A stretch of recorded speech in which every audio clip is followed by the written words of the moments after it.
Il est un peu plus de 16h50, vous êtes bien avec nous en direct sur LCI, c'est l'heure de notre grand dossier LCI cet après-midi intitulé « Poutine, sa grande course à l'armement ». Vladimir Poutine qui prépare la Russie à une guerre à grande échelle avec un plan de dépenses de 1100 milliards de dollars pour son armée d'ici 2036. Air, mer, le Kremlin effectue actuellement une démonstration de force à grande échelle avec 150 navires et 15 000 militaires qui sont déployés à travers le monde. Une course à l'armement qui passe aussi par les drones. Nous verrons que la Russie assure de folles cadences de fabrication. Vous verrez des images de la plus grande usine de drones kamikazes du pays. Mais avec, il faut le dire, une économie de guerre de plus en plus fragilisée et une main-d'œuvre qui manque cruellement. La Russie peut-elle tenir? Nous verrons cela dans ce grand dossier. Enfin, pas de rencontre à l'horizon entre Poutine et Zelensky, puisque le Kremlin a décliné la proposition du président ukrainien, comme l'a précisé le porte-parole du Kremlin, Dmitri Peskov. Une réunion de haut niveau peut et doit mettre un point final au règlement et sceller les modalités et les accords qui doivent être encore élaborés par les experts. Il est impossible d'agir autrement. Est-ce possible de mener à bien un processus aussi complexe en 30 jours ? Eh bien, de toute évidence, cela semble peu probable.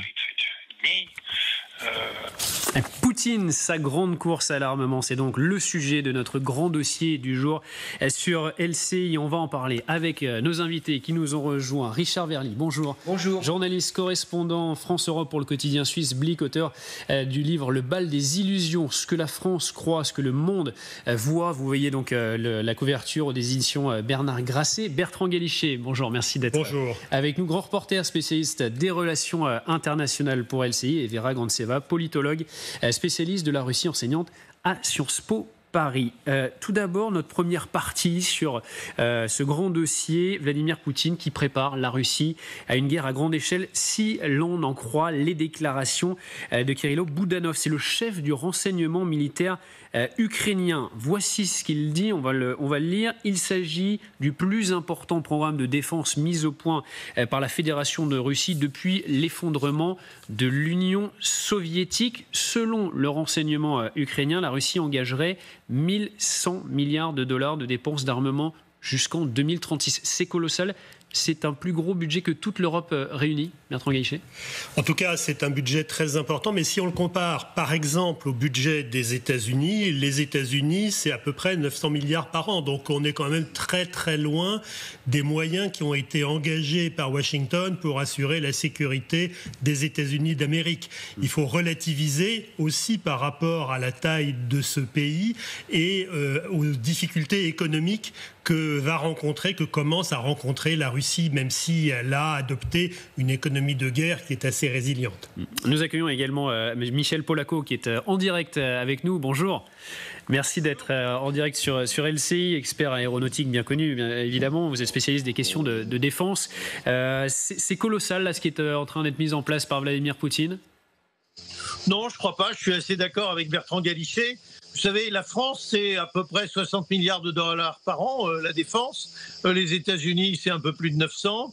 Que les Russes investissent 100 milliards de dollars par an pendant 11 ans, ça n'a absolument rien de faramineux, vu la dimension du pays, et vu que ce pays est en guerre, et que non seulement il est en guerre, mais en plus, il est en train de comprendre qu'il n'est pas seulement en guerre contre l'Ukraine, mais il est en guerre contre la moitié de la planète, en tout cas toute la planète liée à l'OTAN, aux États-Unis et à l'Europe.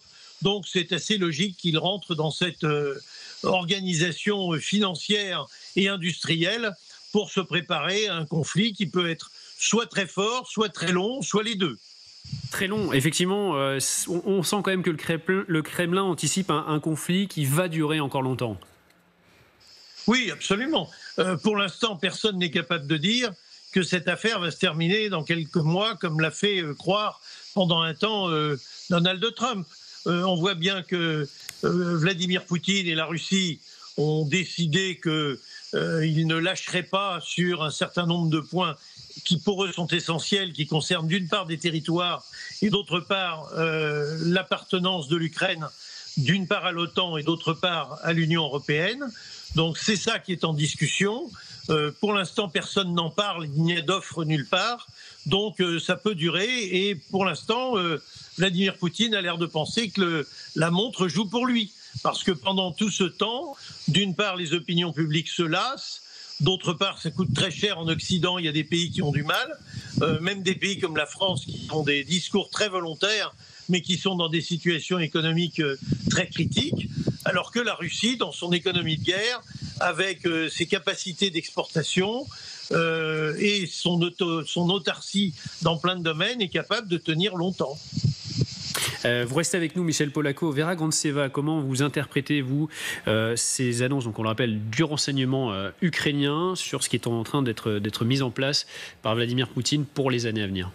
Ce qui est important à prendre en compte, c'est le pourcentage de ces dépenses militaires dans le budget russe et dans le PIB du pays. Parce que quand on compare avec les États-Unis et la France, effectivement, les chiffres peuvent être à l'égalité, tandis que les proportions vont être très, très différentes.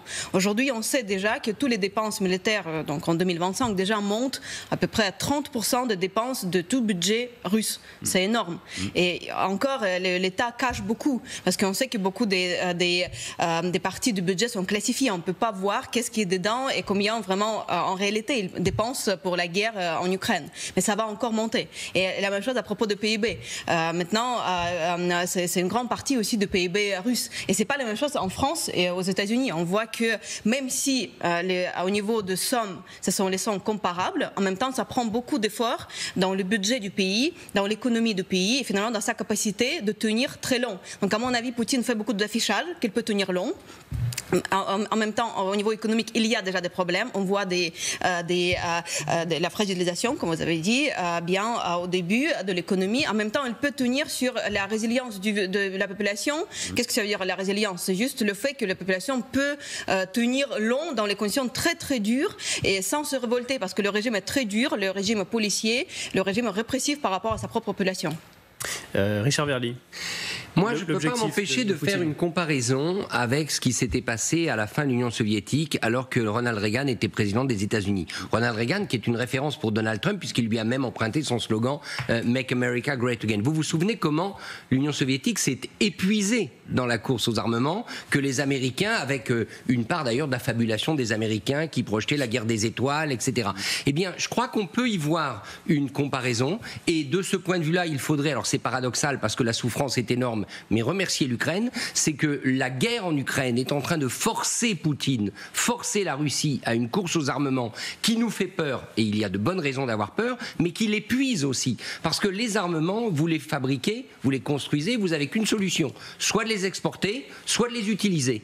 Alors, la Russie peut les exporter, mais il y a une forte concurrence sur le marché de l'armement international, et sinon, il faut qu'elle s'engage dans une logique de guerre permanente. Donc je crois que c'est au fond, économiquement parlant, alors je parle de l'appareil économiquement, c'est un pari extrêmement risqué pour Vladimir Poutine, parce que plus il militarise son pays, plus le socle économique de celui-ci se fragilise, alors que les pays de l'OTAN, ça a été dit par Bertrand, les États-Unis ont quand même lorsqu'ils sont en crise comme la France, beaucoup plus de résilience budgétaire et de capacité à diversifier leur économie. Michel Polacco, pour poursuivre sur cette notion de course à l'armement, on parlait tout à l'heure de ce missile de Vladimir Poutine, le K-77M. C'est une nouvelle arme secrète du chef du Kremlin?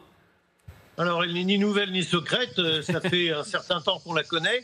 Ouais. Les Russes ont mis au point, comme d'ailleurs nous, comme d'ailleurs les Américains, un missile air-air pour le combat aérien de très longue portée. Alors nous, avec le Météor, on est capable de faire 200 km. Le missile russe, lui, est capable de faire environ 190 km. Vous voyez qu'on n'est pas très loin. Ça veut dire qu'un avion qui se bat contre un autre avion peut le détruire à peu près 200 km de portée. Ça a évidemment une influence importante. Ça veut dire qu'en restant sur son propre territoire, ou en tout cas sur un territoire dont on a la maîtrise du ciel, on peut attaquer des avions en face, de l'autre côté ennemi, et qu'on peut détruire des appareils, alors je dirais, assez sophistiqués, parce que c'est un missile qui, comme les missiles Météor français, enfin européens, puisque c'est fabriqué par MBDA, qui est à la fois britannique, français, etc., ou le missile Abrams 120 américain.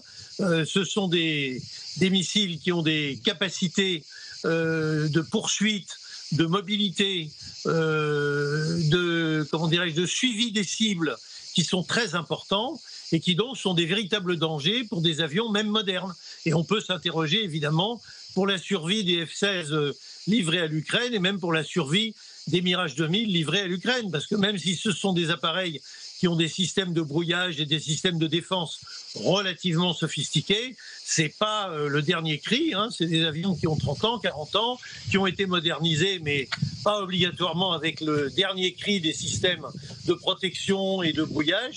Donc ça veut dire que les Russes commencent à sortir du beau matériel que jusqu'à maintenant ils avaient gardé de côté et qu'ils n'avaient certainement pas d'ailleurs en grosse quantité. Michel Polaco, on va parler avec vous dans un instant de navires russes, de sous-marins nucléaires également. On va aussi écouter Dmitri Peskov, le porte-parole du Kremlin, qui a fait un parallèle donc sur cet armement, cette course à l'armement russe, ses investissements avec le passé. Écoutez. Si ce grand pays doit se lever, comme pendant la Seconde Guerre mondiale, il se lèvera à tout moment. Personne ne peut en douter. Peut-on faire une comparaison avec la Seconde Guerre mondiale, Bertrand Galichet, comme l'a fait Peskov? C'est l'inversion des valeurs, comme depuis le début de la guerre en Ukraine, c'est-à-dire que les envahisseurs, ce sont les Ukrainiens, les nazis, c'est l'entourage de Zelensky, et la Russie ne fait que se défendre et que porter les valeurs qui sont les siennes. Et elle a, au fond, toute légitimité. Je relais naturellement, je cite plutôt le discours du Kremlin, mais on voit bien que c'est dans la continuité de ce qui nous est asséné depuis le début et qui est de moins en moins crédible, au fur et à mesure d'ailleurs que le Kremlin montre sa détermination à ne pas négocier, à faire durer la guerre, à se réarmer et au fond à créer une situation de tension qui soit la plus forte et la plus durable possible. Donc ces propos, ils sont presque, je dirais, ridicule parce qu'il n'impacte plus, il n'imprime plus auprès, en tout cas, de l'opinion occidentale. Et auprès de la population russe, il n'est pas non plus certain que ça fonctionne vraiment bien. Quant aux Ukrainiens, ça fait longtemps qu'ils ont compris que tout ça, c'était naturellement de la communication faussée. Les dépenses russes dans la défense, c'est 130 milliards d'euros pour l'année 2025. Oui. Un mot aussi sur ce que montre actuellement Vladimir Poutine sur cette démonstration de force à grande échelle en mer et dans les airs, avec la mer notamment, avec cette séquence, regardez, qui a été postée par le ministère de la Défense russe, qui montre donc cette démonstration de force pour ce que la Russie appelle sa tempête de juillet. On la regarde et on en parle juste après avec vous en plateau.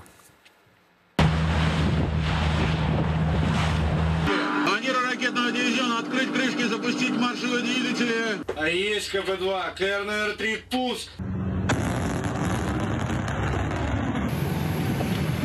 Прибор, разрешаю.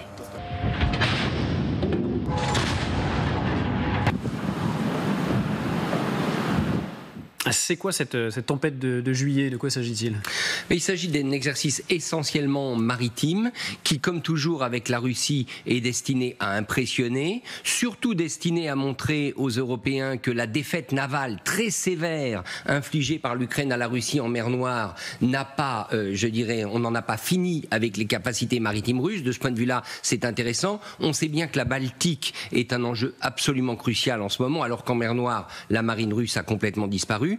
Et puis il y a une autre chose, comme je le disais, quand vous produisez des armes, vous devez soit les utiliser à la fin, soit les vendre. Or, pour les vendre, il faut que vous projetiez l'image d'une puissance militaire capable aussi bien d'être dans les airs que sur terre et en mer. C'est comme ça que vous avez des clients. Eh bien, c'est ce que fait Vladimir Poutine. Il parle aussi à tous ceux qui achètent des armes russes en disant « Nous sommes un grand de la défense et vous pouvez faire confiance à nos armes ».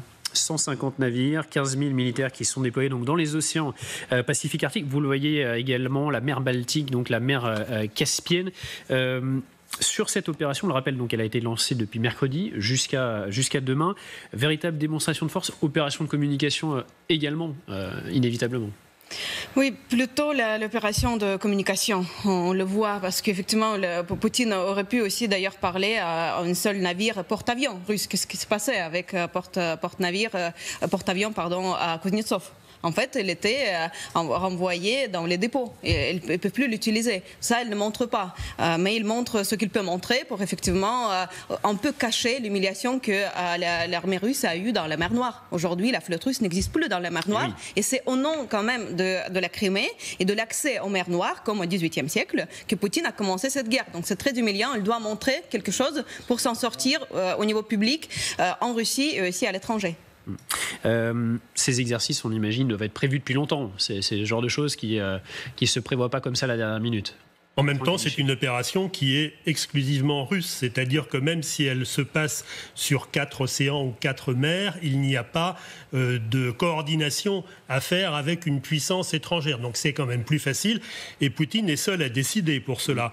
En plus, au-delà de l'opération de communication, alors c'est vrai que c'est aussi un exercice, je dirais, d'entraînement parce que ça permet de gérer, de montrer comment ils sont capables de gérer sur une très grande superficie cette coordination entre les navires.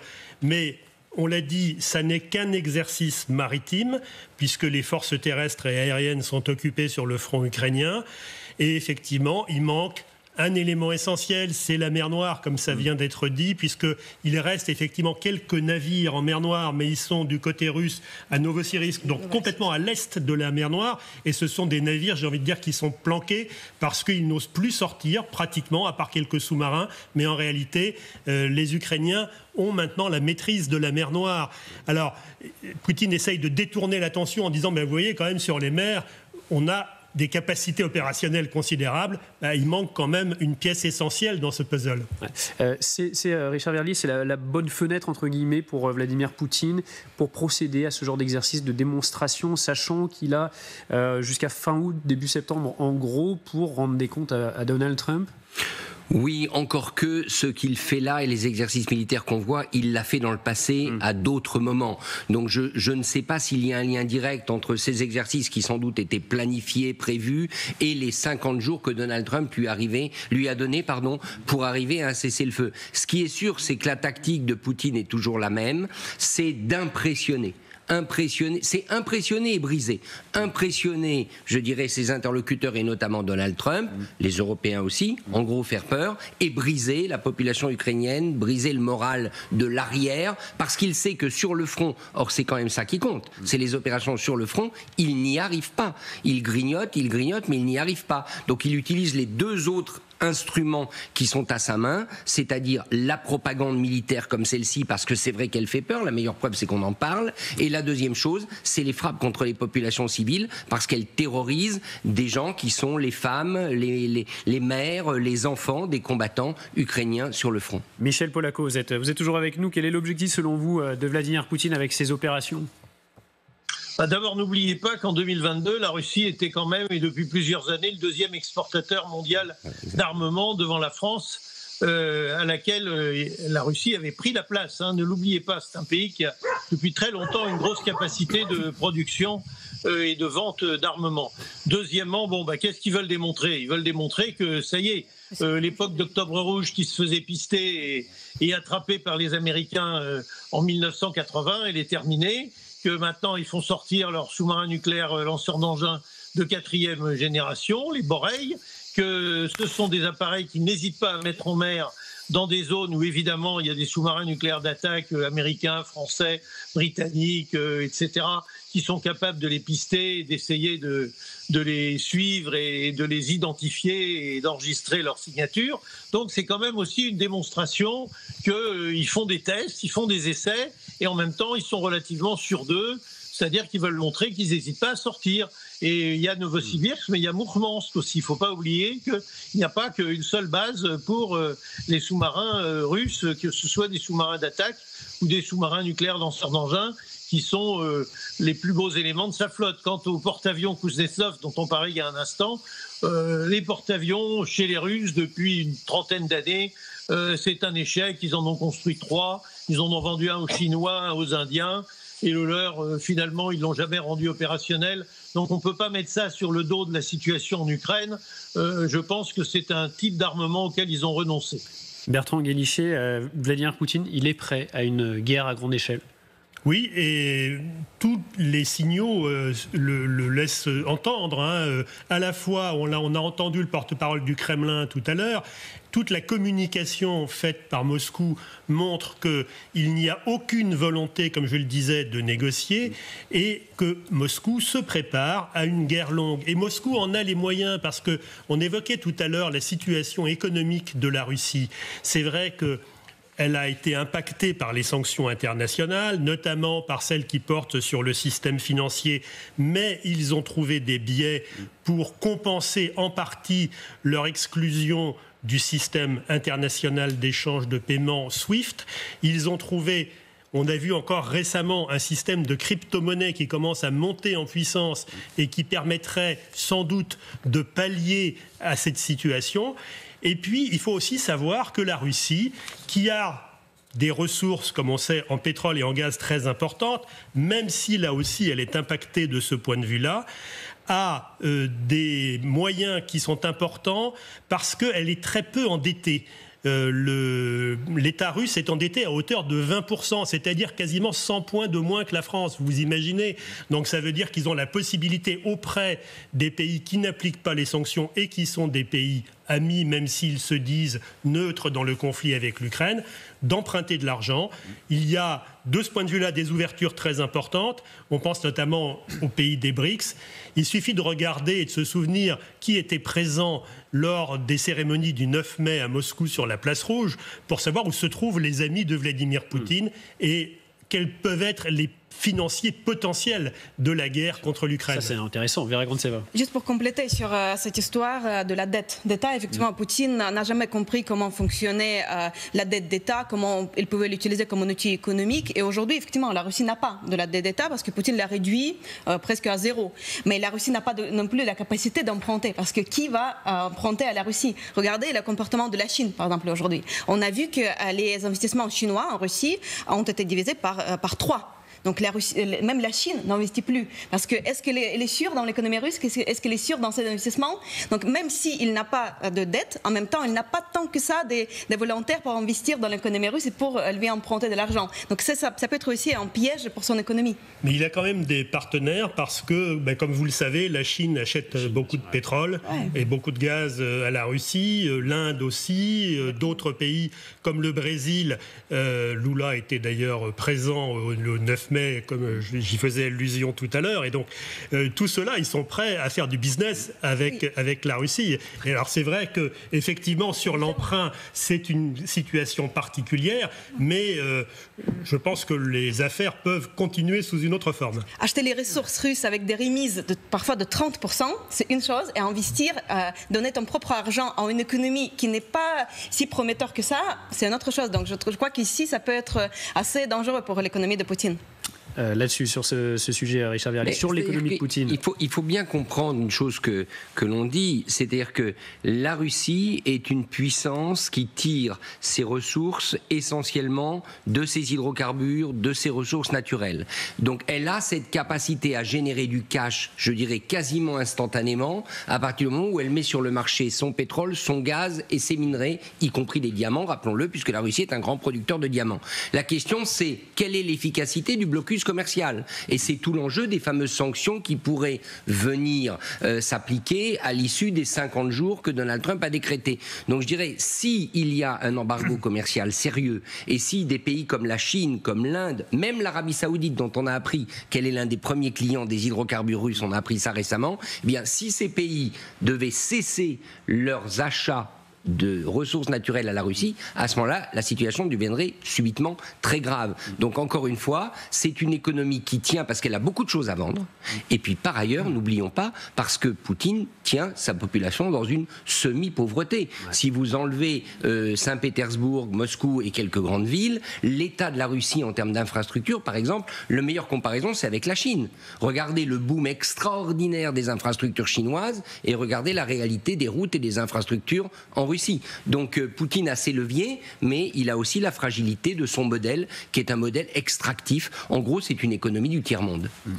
Pour finir sur cette partie, donc sur cette course à l'armement et sur ces moyens mis en place, notamment en mer par Vladimir Poutine, un mot aussi sur ce sous-marin nucléaire lanceur d'engins baptisé Kniaz Pojarski. Michel Polaco, un mot pour nous décrire ce sous-marin nucléaire avec vous. C'est le sous-marin dont je vous parlais il y a un instant, le Borei, qui est un sous-marin qui fait 170 mètres de long, effectivement, qui peut avancer à peu près à 30 nœuds en plongée, qui a soit un, soit deux réacteurs à eau pressurisée, c'est-à-dire des réacteurs nucléaires puissants pour le propulser et pour lui fournir l'énergie. C'est un sous-marin nucléaire lanceur d'engins sur lequel il peut y avoir entre 16 et 20 tubes portant des missiles qui peuvent être à charge nucléaire ou non, mais enfin, normalement, ce sont des charges nucléaires. Voilà, c'est le nouveau sous-marin nucléaire lanceur d'engins de 4e génération de la Russie. C'est quelque chose sur quoi il travaille depuis 20 ans. Je crois qu'il a dû être mis, le premier a dû être mis à l'eau, il doit y avoir une quinzaine d'années. Ils ont mis longtemps à les produire. Ils en ont peu, je crois qu'ils en ont 5 qui sont en service. Mais comme dirait l'autre, 5 bateaux avec cette puissance de feu, c'est quelque chose qui doit avoir naturellement, évidemment, un certain aspect dissuasif. Merci. Vous restez avec nous, Michel Polaco. Vous verrez quand vous vouliez rajouter sur la course à l'armement, de façon générale. Exactement, oui. Effectivement, je voulais compléter ce que disait Michel Polaco sur la Russie qui continue, qui jusqu'à 2022 était un des pays les leaders des exportateurs d'armes. On a vu que depuis 2022, en fait, la situation a changé. La Russie a perdu cette 2e place qu'elle avait dans la course d'armement, et maintenant, elle a cédé cette place à la France. Et on sait maintenant, par exemple, l'exemple de l'Inde, qui a décidé exactement pendant la guerre en Ukraine, en voyant aussi comment la Russie utilisait ses armes et peut-être aussi leur qualité, mais aussi parce que la Russie n'arrivait pas à tenir ses obligations par rapport à l'Inde. Elle ne pouvait pas fournir ce qu'il a promis à l'Inde en 2022-2023. L'Inde s'est tournée vers la France. Et du coup, déjà à partir de 2024, la Russie n'est plus le 2e exportateur au monde d'armes, mais c'est la France. La suite à présent de notre grand dossier sur LCI, Poutine, sa grande course à l'armement. Cette grande course à l'armement qui passe notamment par les drones avec la Russie qui assure de folles cadences. On va voir des images, regardez, de la plus grande usine de drones kamikazes de Russie, l'usine de Yelabuga au Tatarstan. C'est à 1000 km à l'est de Moscou, à 1700 km de la frontière ukrainienne. On est ici à l'intérieur de cette usine qui a doublé de taille entre janvier 2023 et avril 2025.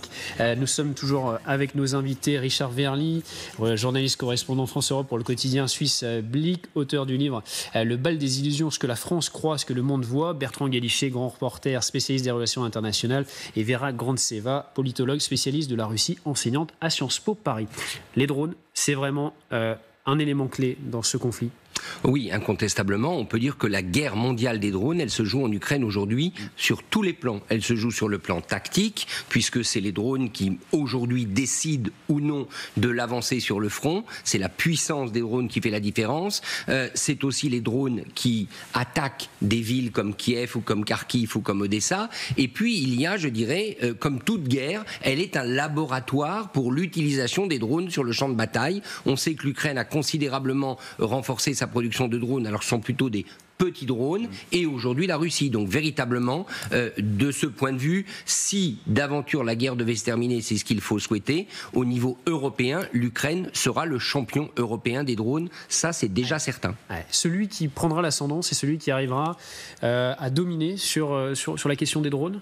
Notamment, pas seulement, mais en partie, parce qu'on voit bien que c'est une guerre conventionnelle et que les anciennes armes conventionnelles n'ont pas fonctionné pour les Russes dans cette nouvelle configuration, notamment, je pense, aux chars lourds, même aux blindés de taille moyenne, parce qu'ils ont été extrêmement vulnérables face aux drones, face aux moyens qui ont été déployés assez rapidement par les Ukrainiens. Aujourd'hui, la Russie a rattrapé son retard technologique, visiblement, parce que cette usine qui se trouve donc à l'est de Kazan, c'est-à-dire c'est-à-dire un peu, vous l'avez dit, à 1 millier de kilomètres à l'est de Moscou, c'est-à-dire quasiment au milieu de nulle part, cette usine, elle a pour vocation de produire jusqu'à 5000 drones par jour. Aujourd'hui, ils n'en sont pas... par mois.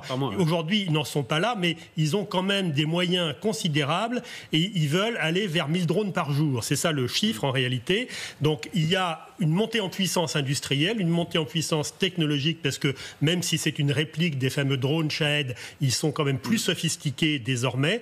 Et c'est un élément considérable dans la guerre du futur, celle qui j'espère n'aura pas lieu, mais qui pour l'instant se déroule sur le territoire ukrainien. Donc c'est effectivement, je dirais, un laboratoire aussi pour l'OTAN, parce que, évidemment, les armées occidentales, elles ne peuvent pas ignorer cette nouvelle façon de faire la guerre. Les drones et des drones intercepteurs de drones, côté ukrainien. On voit que vraiment ça évolue très vite.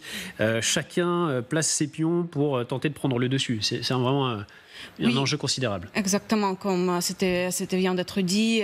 Les deux côtés ont vite compris que les drones jouaient un rôle crucial, voire clé dans ce conflit, au niveau tactique, mais aussi au niveau des attaques sur l'infrastructure des adversaires. Donc chacun a investi autant qu'il a pu. On sait qu'en Ukraine, il y avait 200 entreprises qui sont investies à la fabrication et dans en fait aussi l'invention des drones. On a vu que les Ukrainiens ont été capables d'inventer des nouveaux types de drones, comme des drones navals, par exemple, qui ont attaqué les ports russes, qui était quelque chose d'exceptionnel.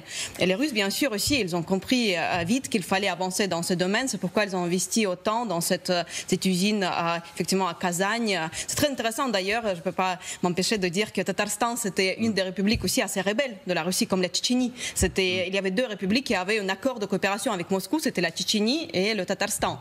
Et depuis, en fait, un moment, on a aussi adopté en Russie des lois assez répressives par rapport à la langue tatare et à la population. Néanmoins, les élites locales arrivent à profiter de la guerre, parce que ça aussi, c'est beaucoup de l'argent à la région. Et même si le pouvoir central, donc Moscou, réprime en quelque sorte l'identité tatare, il s'adaptent et ils trouvent les moyens comment gagner de l'argent, même au détriment de leur culture et de leur identité nationale. On parlait des drones intercepteurs. Le président Zelensky s'est exprimé à ce sujet. Il donne une ambition, un objectif de produire 1000 drones intercepteurs par jour. On l'écoute. J'ai rencontré les représentants de cette usine ainsi que d'autres producteurs. Ils savent que notre demande porte sur 1000 drones intercepteurs produits par jour. Grosse cadence aussi souhaitée par Zelensky, alors qu'en face, on l'a vu, du côté russe, on essaie vraiment de faire le maximum pour produire beaucoup de drones. Oui, mais on voit bien à travers ces images, donc d'abord les images de la production de drones en Russie, puis en Ukraine, la différence, c'est que d'un côté, vous avez une puissance qui agresse la Russie, qui produit donc des drones destinés à voler à longue distance, voire des drones kamikazes, c'est-à-dire à s'écraser soit sur des cibles militaires, soit sur des zones civiles, et de l'autre, un pays, l'Ukraine, qui a une stratégie défensive, avec des intercepteurs, des drones de plus petite taille également. Donc là, c'est très flagrant. Alors, rappelons aussi quand même la différence de moyens, puisque les moyens sidérurgiques de l'Ukraine en guerre pour produire des drones ne sont pas du tout comparables à ceux de la Russie. La Russie a un arrière-pays, elle a des usines métallurgiques qui fonctionnent, et elle peut donc se permettre de produire ces drones qui sont des copies des Shahed iraniens, littéralement comme des parapluies, on pourrait dire, puisque vous les voyez alignés les uns et les autres, quasiment sur des centaines de mètres. Alors, la question de l'armement et également de l'économie de guerre, puisqu'il y a cette question qui se pose, est-ce que la Russie peut tenir ? Il y a une donnée importante, c'est que la Russie fait face à un déficit de main-d'œuvre. On va regarder avec un chiffre notamment. D'ici 2030, Moscou aura besoin, vous le voyez, de près de 11 millions de travailleurs selon le ministère du Travail russe. Combien manqueront à l'appel ? Selon certains experts, 3 millions.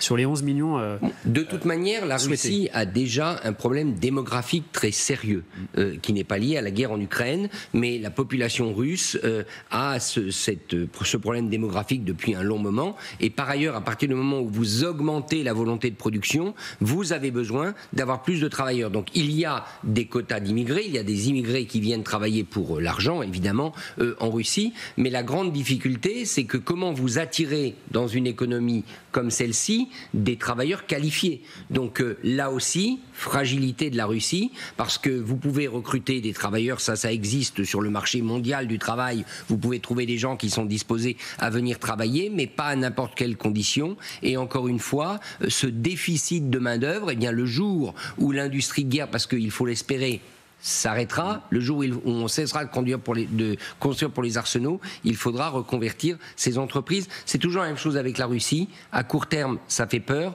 À long terme, ça fait surtout peur pour les Russes eux-mêmes. Ce qu'il faut dire aussi, Bertrand Galichet, c'est que cette pénurie, elle touche tous les secteurs. Oui, alors pas seulement effectivement le secteur de l'armement, mais il y a aujourd'hui, je crois, un taux de chômage qui est de 2,5% en Russie, et donc c'est en dessous du taux de plein emploi, ou en deçà en tout cas des normes internationales où on considère que tout le monde travaille. Ce qui veut dire que vraiment l'économie russe fonctionne à flux tendu, on ne sait plus où trouver des travailleurs pour servir cette économie. On parlait tout à l'heure de la fabrication des drones Shahed. Vous savez qu'ils ont dans ce complexe industriel qui est encore en cours de construction, qui est déjà puissant mais qui a vocation à s'étendre et qui est d'ailleurs protégé militairement, notamment par des systèmes anti-aériens, ils ont fait appel dans ce complexe à de très jeunes travailleurs, à des adolescents qui travaillent dans un collège technique pour servir de main-d'œuvre pour produire ces drones à grande échelle, le plus vite possible et de façon très cadencée. Donc c'est aussi un signal, je crois que c'est une très bonne illustration de cette pénurie de main-d'œuvre. Et comme on le disait à l'instant, c'est vrai qu'il y a un sujet d'importation de main-d'œuvre, d'aller chercher de l'immigration de travail, mais où est-ce qu'on la trouve? Alors, on revient aux amis de la Russie que j'évoquais tout à l'heure, sauf que faire venir des Indiens, des Brésiliens, des Chinois, des Nord-Coréens, ça ils le font déjà, notamment sur le front, mais ça pose quand même des problèmes d'acculturation et d'adaptation, parce que la culture russe, c'est pas tout à fait celle, si vous voulez, d'une province reculée de Chine ou d'Inde. Donc il faut arriver aussi à parler russe, ce qui n'est pas une langue facile, il faut s'adapter au climat. Il y a beaucoup de choses, beaucoup de raisons qui font que même avec des primes, même avec des sommes, je dirais, très attirantes pour faire venir toute cette population, c'est pas complètement plié. Et il va falloir que la Russie trouve des solutions rapidement si elle veut atteindre les objectifs extrêmement ambitieux qu'elle a fixés. Il y a aussi, regardez ce que donne comme chiffre l'agence Eurostat, qui est l'agence de statistique de l'État russe. L'impact démographique de la guerre sur la population de 15 à 19 ans en Russie, ça donne moins 35% entre 2001 et 2024. On est passé de 12 millions à 7,8 millions donc pour cette population de 15 à 19 ans en Russie, bien évidemment, dû notamment à la guerre, au conflit. Ça va menacer sérieusement la croissance du pays. Vera Gantseva.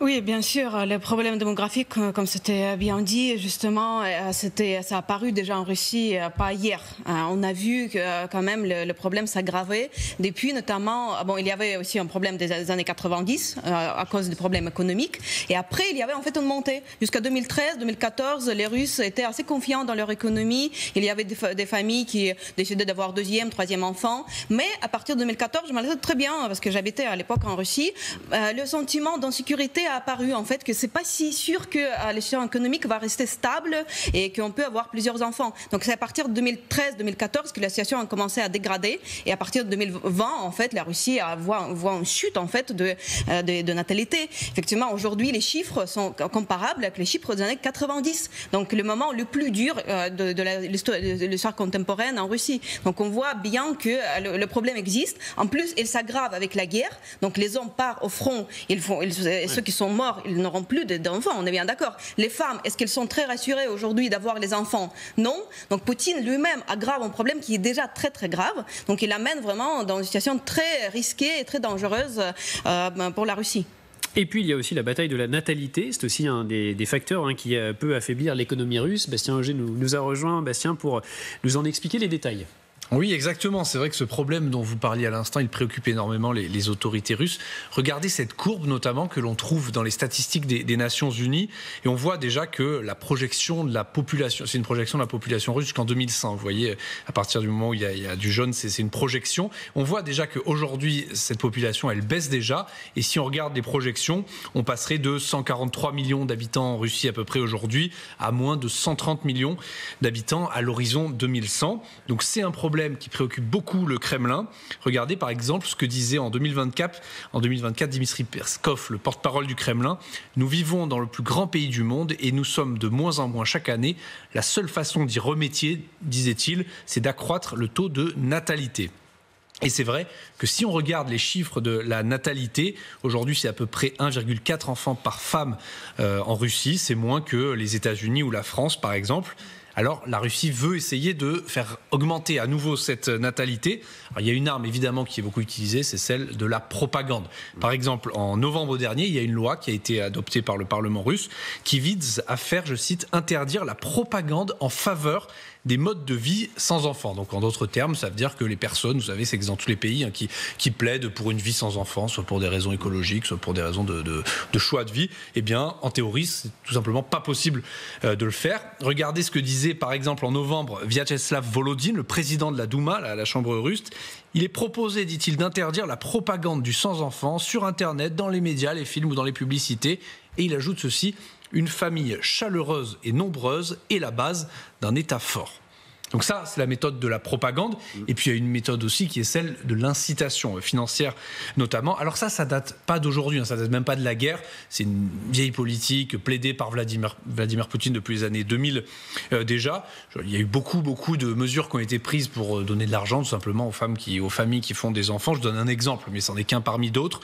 En 2018, Vladimir Poutine avait créé une allocation mensuelle de 10 500 roubles en moyenne pour chaque premier enfant, pour chaque famille, dans les 18 mois qui suivaient la naissance. Puis il y a eu évidemment avec la guerre aussi d'autres mesures plus récentes prises notamment dans les régions, les oblasts, qui en général versent aussi des allocations pour les jeunes femmes qui ont un enfant. Et ça a été renforcé ces dernières années, au risque parfois de faire polémique. D'ailleurs, je vous donne un exemple. C'était dans l'oblast d'Orel, une région située dans le centre de la Russie.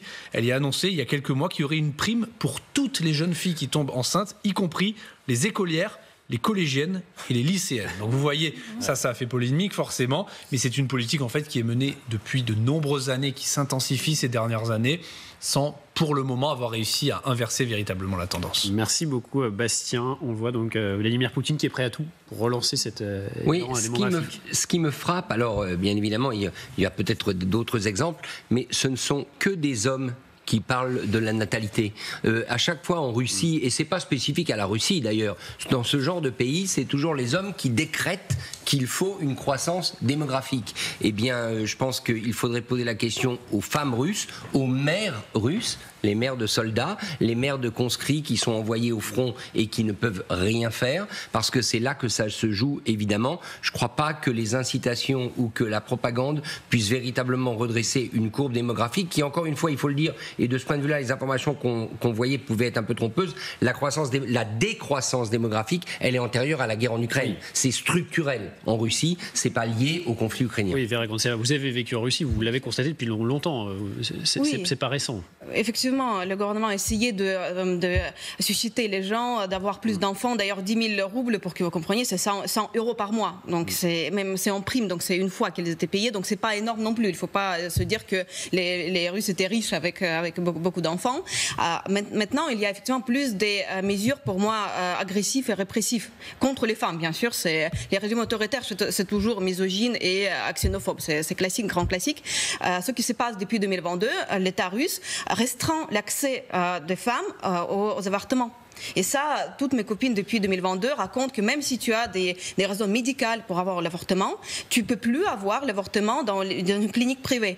Et les hôpitaux, en fait, tu dois passer plusieurs, parfois mois de l'enfer pour avoir cette autorisation. Bon, comme vous comprenez, avec la grossesse, plusieurs mois, ça compte beaucoup. Donc, il y a plusieurs mesures comme ça qui sont très, effectivement, agressives contre les femmes, contre les jeunes femmes.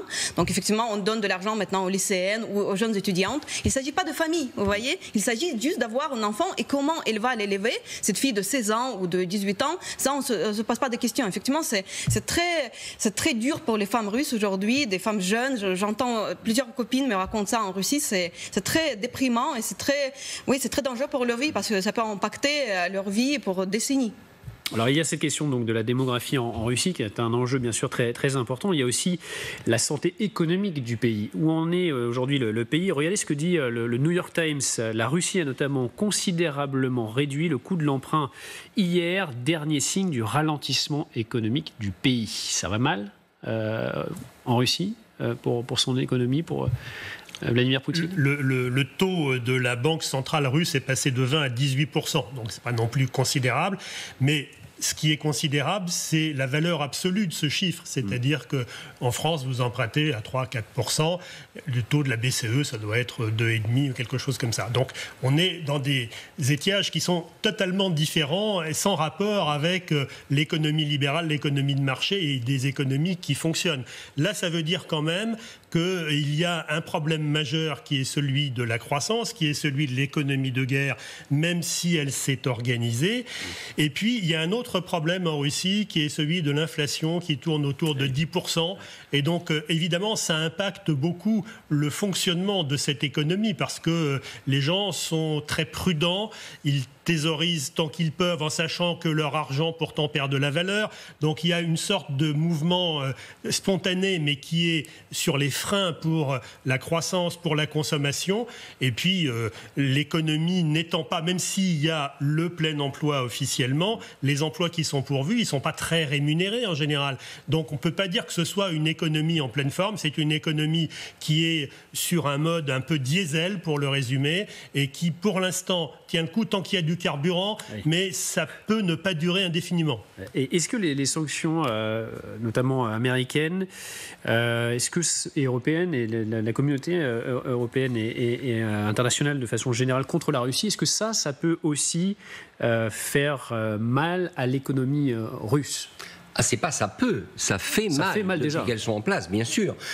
Les sanctions européennes, je rappelle qu'il y a eu 18 paquets de sanctions adoptés, qu'il y en a un 19e en discussion, et qu'au bout des 50 jours, si Donald Trump tient parole, ce qui est toujours une question, eh bien, les États-Unis adopteront de nouvelles sanctions avec cette spécificité que ce sont des sanctions sur les intermédiaires qui commercent avec la Russie. Tous les pays ou entités qui commercent avec la Russie se verraient taxer leurs importations aux États-Unis à 100%.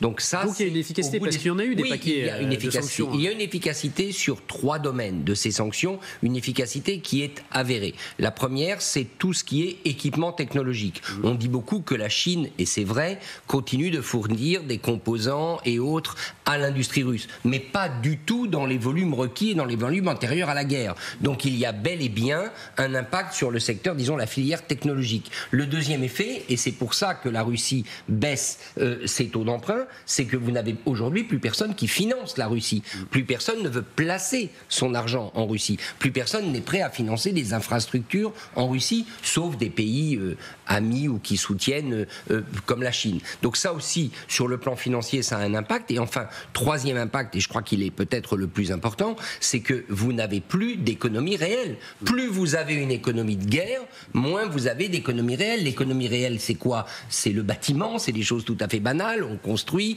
des maisons, on les équipe, on les décore, on produit des objets de consommation, des produits de consommation. Cette économie réelle-là, elle est en train de s'appauvrir. Et là, les sanctions ont un effet direct, notamment parce que, tout simplement, tout le volant des produits importés en Russie, eh bien, il n'est plus au rendez-vous.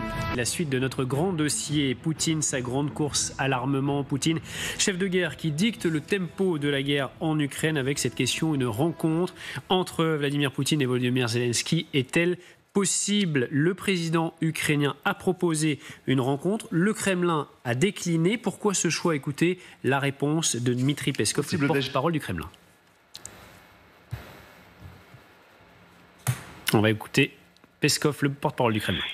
Une réunion de haut niveau peut et doit mettre un point final au règlement et sceller les modalités et les accords qui doivent être encore élaborés par les experts. Il est impossible d'agir autrement. Est-ce possible de mener à bien un processus aussi complexe en 30 jours ? Eh bien, de toute évidence, cela semble peu probable. Avec nous en plateau, Richard Verly, Bertrand Galichet, Vera Grandseva. Avant d'entendre Donald Trump qui, lui, se montre optimiste sur une rencontre, d'abord, quand on entend Peskov qui détaille un petit peu le choix de décliner de la part du Kremlin, on peut se dire que ça paraît peu probable qu'il y ait une rencontre, en tout cas dans les prochaines semaines, les prochains mois, entre les deux hommes. Alors attention, là on parle d'une rencontre entre Poutine et Zelensky. Oui, tout à fait. Voilà, parce que la rencontre entre Poutine et Trump, là pour le coup, Poutine est sans doute davantage intéressé. Poutine-Zelensky, effectivement, bon, ce que dit Peskov de toute manière, ce n'est toujours que de la propagande. C'est pas complètement faux. C'est vrai qu'en général, les leaders se rencontrent à l'issue d'un processus de paix. Rappelez-vous, un processus de paix dont on parle pas mal en ce moment, c'est Oslo entre Israël et la Palestine. La rencontre entre Yitzhak Rabin et Yasser Arafat, c'est à la fin du processus. Mais dans ce cas de figure, de toute manière, c'est, je dirais, de la propagande pure. Il s'agit pour la Russie, on l'a compris, de gagner du temps, de trouver un moyen d'échapper toujours à une véritable négociation, tout simplement parce que le pays ne veut pas cette négociation. Et pour l'instant, il semble que l'ultimatum des 50 jours de Donald Trump ne change rien à cette donne. Bertrand Galichet, excusez-moi. C'est effectivement de la pure langue de bois de la part de Dmitri Peskov. Pourquoi ? Parce que ce qu'il dit, effectivement, on peut imaginer qu'avant une rencontre au sommet, il y ait des négociations au niveau des conseillers, des ministres, et que ces négociations soient techniques, qu'elles portent sur des points de territoire, sur un règlement du conflit. Mais là, est-ce qu'il y a des discussions actuellement entre Moscou et Kiev sur quoi que ce soit, à part celles qui ont eu lieu pour la 3e fois et sans plus de succès à Istanbul? Donc il ne se passe rien. Donc, lorsque Dmitri Peskov dit qu'il faut attendre que les discussions aboutissent, il n'y a pas de discussion, donc il se moque du monde, tout simplement. Ouais. Et pour comprendre, au fond, la position de la Russie dans cette histoire, il suffit de se mettre à la place de Vladimir Poutine. A-t-il intérêt, pour l'instant, à entamer des discussions et à rencontrer Volodymyr Zelensky? Pas du tout dans sa logique. Ce qu'il veut, lui, c'est utiliser à fond le temps qui lui est donné par Trump pour avancer, gagner du terrain. Donc, il dicte le tempo, quoi. Il dicte le tempo, et tant qu'il ne sera pas obligé, je dirais, avec un fusil dans le dos, à négocier, et ce fusil, c'est Trump qui peut le brandir, eh bien, il ne bougera pas, au moins pas avant la fin de l'été. Alors justement, Donald Trump, lui, il se montre beaucoup plus optimiste sur une rencontre entre Zelensky et Poutine. Cela va arriver, mais cela aurait dû arriver il y a 3 mois. Cela va arriver. Cela va arriver, dit Donald Trump. Bon, comment vous interprétez ces propos du président américain? C'est un grand classique. Bon, il est dans son rôle et il essaie de se montrer comme un faiseur de paix. C'est lui qui a apporté les deux côtés à la table et a trouvé une solution. Bon, on voit que depuis déjà 8 mois, ça n'arrive pas. Et il y a très peu de chances que ça arrive. Effectivement, Poutine, je le vois mal rencontrer Zelensky avant fin août. Déjà, pour Poutine qui a déclaré que Zelensky était un président illégitime et, depuis en an. Donc je vois mal comment il va négocier avec un président illégitime. Donc c'est peu probable. Après, pourquoi aussi Peskov est obligé à réagir? C'est non seulement la pression de Trump, parce qu'il y a la pression de Trump sur la Russie, mais c'est aussi la pression de l'interne. On parle beaucoup de lassitude de la société ukrainienne aussi, que la guerre c'est dur, c'est pas facile pour eux, même s'ils tiennent, ils vont pas lâcher à mon avis. Il y a aussi la lassitude du côté russe. Les sondages derniers des instituts d'opinion publique officiels montrent que les Russes sont en faveur de cesser le feu immédiat avant les négociations et les rencontres entre Zelensky et Poutine. Qu'est-ce que ça veut dire? Ça veut dire qu'ils soutiennent plutôt l'idée de l'Ukraine. Parce que l'idée de l'Ukraine, c'est avant de faire cesser le feu et après négocier. Tandis que le gouvernement russe impose l'autre logique. D'abord, les négociations qui peuvent durer effectivement des mois et des mois, tandis qu'ils peuvent en profiter pour continuer à avancer sur le terrain. Donc on voit que même à l'intérieur, il y a cette demande, parce que les Russes attendaient en fait la fin de la guerre vers février. On leur a vendu cette histoire que Trump va régler tout, Trump va se désengager et la Russie va avoir l'Ukraine juste comme ça sur une assiette. Mais ça n'a pas se passé et depuis il y a une lassitude, il y a de plus en plus de pression sur le gouvernement russe de la part des élites mais aussi de la population pour quand même finir cette guerre et retourner au normal. Donald Trump, Richard Verly, est-ce qu'il a les moyens de mettre la pression sur Vladimir Poutine? Écoutez, la pression, il l'a formulée, c'est les 50 jours. Pour l'instant, c'est la carte qu'il a dans la main. Vous savez qu'il aime bien utiliser cette expression. Il l'avait utilisée le 28 février à la Maison-Blanche. Il avait reproché à Volodymyr Zelensky de n'avoir aucune carte dans la main. Eh bien, la carte de Vladimir Poutine, c'est l'ultimatum. Et c'est toujours la même chose, c'est les tarifs. Voilà. Avec ces sanctions à 100%, comme je l'expliquais tout à l'heure, qui sont des sanctions secondaires. C'est ça qui les rend assez originales. Il ne s'agirait plus de sanctionner l'économie russe, mais de sanctionner tous ceux qui commerce avec la Russie. Ce sont des sanctions, au fond, qui sont destinées à ne pas être appliquées, mais à amener les partenaires commerciaux de la Russie à obliger Poutine à s'asseoir à la table des négociations.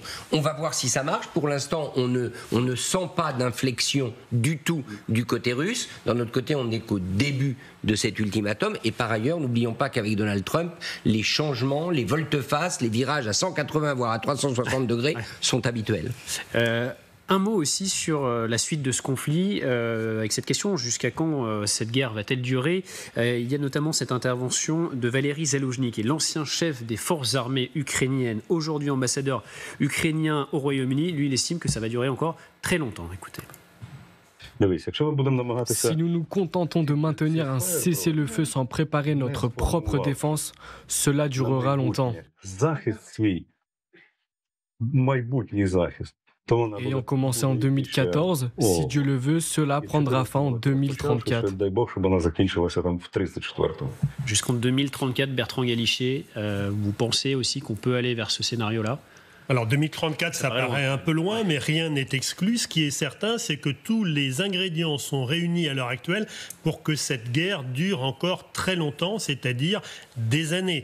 Bon, nous sommes en 2025, 2034, c'est dans 9 ans, ça fait quand même beaucoup, mais ce qu'il va falloir regarder de près, et ça va être un marqueur, c'est l'attitude, encore une fois, de Donald Trump et les livraisons d'armes à l'Ukraine. Est-ce que les États-Unis, à un moment ou à un autre, vont basculer de la livraison payante d'armes défensives à la livraison éventuellement comme cadeau d'armes offensives pour inverser le cours du conflit? Ça sera le point de bascule. Pour l'instant, on n'en est pas là et ça entretient la durée de la guerre. Et on voit que Vladimir Poutine semble se préparer à une guerre qui dure encore. De nombreuses années. De toute manière, pour Vladimir Poutine, la seule solution aujourd'hui, c'est de continuer la guerre, puisqu'il a son objectif, c'est la conquête des 4 oblasts, des 4 régions où aujourd'hui l'armée russe est présente, quelquefois même en quasi-totalité. Et puis la deuxième chose, c'est qu'il veut mettre l'Ukraine à genoux. Son projet, il est toujours le même, c'est d'avoir à sa frontière occidentale une Ukraine qui soit à genoux, qui soit une puissance vassale, qui soit une puissance neutre et désarmée. Et ça, de toute manière, il n'abandonnera pas là-dessus. La détermination de Vladimir Poutine, elle n'est absolument pas entamée, Vera Grantseva.